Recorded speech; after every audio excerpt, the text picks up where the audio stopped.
Este ejercicio, un bloque de masa m, 1 kilogramo, se apoya sobre una superficie horizontal y sobre el que se hace una fuerza F con un ángulo de 30 grados. Bueno, pues si nosotros hacemos una descomposición de la fuerza, dibujamos el diagrama de todas las fuerzas actuando sobre el bloque, tendremos el peso, que está en esta dirección, que es masa por la gravedad.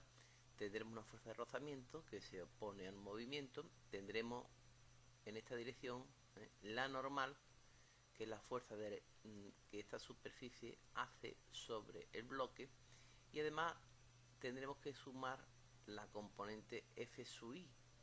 Esta fuerza F se puede componer como suma de dos, de esta F sub i más esta F sub x. Entonces en este sentido estará la normal y también estará la F sub i, que será F por seno de 30 grados. Bien, entonces me dicen que la velocidad del bloque es constante. Bueno, pues yo sé de la segunda ley de Newton que el sumatorio de las fuerzas es igual a la masa por la aceleración. Si la velocidad es constante, eso implica que la aceleración es cero. Y si la aceleración es cero, es que la suma de fuerza vale cero. ¿Eso qué quiere decir? Pues si yo me fijo en esta dirección, la del eje X, resulta que la suma de fuerzas que haya en esta dirección del eje X tiene que valer cero.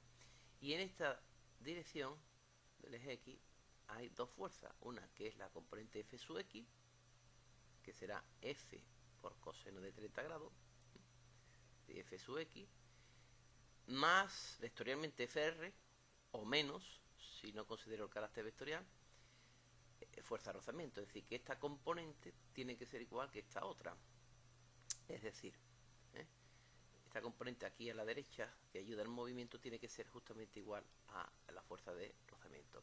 ¿Y quién es la fuerza de rozamiento? Pues yo sé que la fuerza de rozamiento es mu por la normal.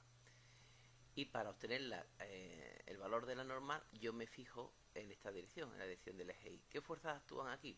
Pues actúa el peso, que tendrá signo negativo, según nuestros criterios de signo, tendrá signo negativo. Actúa la normal y actúa la F sub i. Dicho de otra manera, que F seno de 30, que es esta componente de aquí, F seno de 30, no olvidemos que este ángulo es de 30 grados, entonces esta F sub i es la misma que esta, entonces este cateto es igual a la hipotenusa, que es F por seno de 30. F seno de 30 lo tengo aquí, más la normal, que va para arriba, tiene que ser igual a ¿quién? A la masa por la gravedad, a mg. ¿De acuerdo? Si yo paso F seno de 30 a la derecha, me quedará que la normal es m por g menos F seno de 30.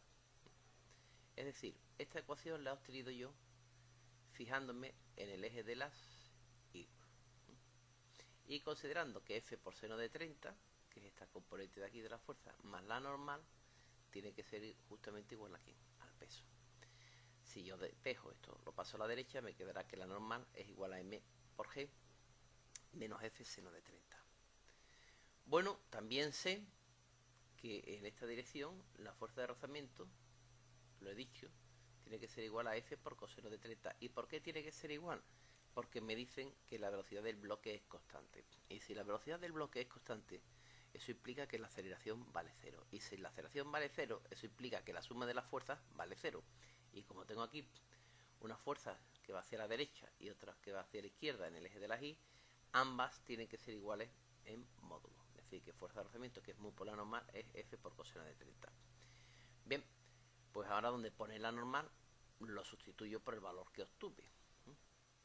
La normal no olvidemos que es m por g menos f seno de 30. Entonces, mu, abro paréntesis, mg menos f seno de 30, repetimos una vez más que la he obtenido de aquí, tiene que ser igual a f por coseno de 30 grados. Ahora explico la propiedad distributiva respecto. Entonces me queda que mu por m por g menos mu por f por seno de 30 es igual a f por coseno de 30. Es decir, multiplicado la mu por cada uno de los factores de aquí dentro. Entonces me quedaría que mu por m por g menos mu f seno de 30 es igual a f por coseno de 30 grados. Si yo ahora paso esto, tiene signo negativo, lo paso a la derecha, me quedará que mu por m por g por f es igual a f coseno de 30 más mu f seno de 30. Yo aquí puedo sacar factor común la f, puesto que la tengo en este término y en este. Si saco factor común, me quedará f, abro paréntesis, coseno de 30 grados más mu seno de 30 grados. Y ahora esto que está aquí multiplicando, como pase hacia acá, dividiendo, entonces me quedaría que la f es igual a mu por m por g partido de todo esto. Coseno de 30 más mu seno de 30. Es decir, aquí lo tengo, mu por m por g, coseno de 30 grados más mu seno de 30 grados. Es decir, lo único que he hecho es el término mu f 0,30 pasarlo para acá, luego sacar factor común la f, y luego esto que está aquí multiplicando, pasarlo para acá dividiendo. Entonces me queda que f es mu por m por g, coseno de 30 más mu seno de 30. En este punto ya he resuelto el problema con literales y lo único que queda es sustituir por los datos. Mu vale 0,5, la masa vale 1, la gravedad vale 10, coseno de 30, ¿vale? Que es un medio, más mu seno de 30 grados, ¿eh? Perdón, coseno de 30 es raíz de 3 partido por 2. Raíz de 3 partido por 2 más mu, que es 0,5, seno de 30. Bueno, si yo opero con todo esto, me queda que la fuerza vale 4,48 newton. Después de sustituir, aquí lo único que quedaría es sustituir coseno de 30 por su valor, que es raíz de 3 partido por 2, y seno de 30 por su valor, que es un medio. Bueno, la potencia se define como F escalarmente por V. En teoría vimos que esta expresión se obtenía de la expresión de la derivada del trabajo con respecto al tiempo. Recordamos al alumno cómo se hacía la derivada del trabajo con respecto al tiempo, el diferencial del trabajo con respecto al tiempo, pero el trabajo era F por diferencial R. Entonces, como me queda F, que es constante, diferencial R, diferencial T, y diferencial R partido diferencial T es V. Es decir, que este término de aquí no es más que el caso concreto de que la fuerza sea constante, de que una fuerza constante, y no olvidemos que la definición de potencia era el diferencial trabajo partido diferencial tiempo, igual a F por diferencial R, y todo esto tiene que ir partido por diferencial T, porque esa es la potencia, hay que dividir por el tiempo, y ahora diferencial R partido diferencial T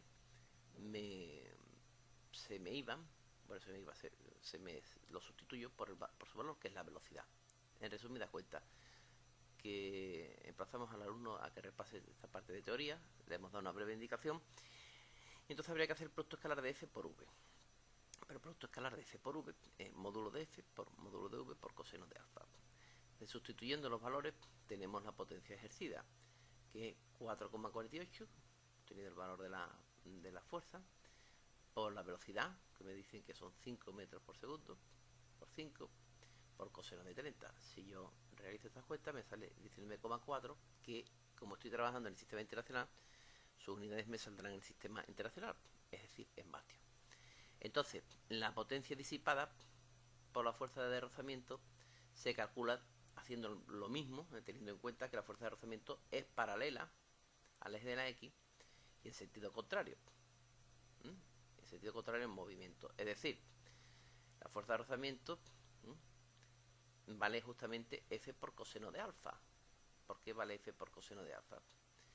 Pues vale F por coseno de alfa porque es F, tiene que ser igual a KF sub X. Entonces, en módulo, esta fuerza de rozamiento tiene que ser igual que este, y esta era F por coseno de alfa. Entonces, la potencia que disipa la fuerza de rozamiento será el módulo de la fuerza de rozamiento por V, pero ahora, ¿qué ángulo forma la fuerza de rozamiento y V? Si la velocidad va hacia la derecha y esta es la fuerza de rozamiento, el ángulo que forma, y aquí lo vemos, la fuerza de rozamiento ¿con quién? Con la velocidad es 180. Entonces coseno de 180, pero coseno de 180 ¿cuánto es? Menos 1. Entonces aquí me saldrá un signo negativo una vez que yo sustituya, porque coseno de 180, que es el ángulo que forma, repetimos, la fuerza de rozamiento con la velocidad, es el coseno de 180 grados es menos 1. ¿Y cuánto vale la fuerza de rozamiento? Pues F por coseno de alfa, es decir, F, que es 4,48, por coseno de 30, y aquí habría que multiplicar, entonces F coseno de alfa por V por coseno de 180. Sustituyo y me sale menos 19,4. Solamente hacer hincapié al alumno que este coseno de alfa, no confundirlo con este coseno de 180. Esto proviene de que la fuerza de rozamiento tiene que ser igual a ¿quién? A la F sub X. Es decir, la fuerza de rozamiento, si me dicen que se está moviendo con movimiento rectilíneo uniforme, esta fuerza de rozamiento tiene que ser igual que esta componente F sub X de la fuerza, que es F coseno de alfa. Y este coseno de 180, ¿de dónde proviene? De hacer el producto escalar de la fuerza de rozamiento por V. ¿Qué ángulo forma la fuerza de rozamiento con V? Pues 180, coseno de 180. Vale, si yo sustituyo, me sale menos 19,4 vatios, lo cual es lógico y además así tenía que ser. ¿Por qué? Porque si yo estoy haciendo una fuerza sobre un sistema, el sistema no cambia su energía potencial, porque el sistema ni sube, ni aumenta la energía potencial, ni disminuye, ni hay ningún muelle. Y la velocidad permanece constante.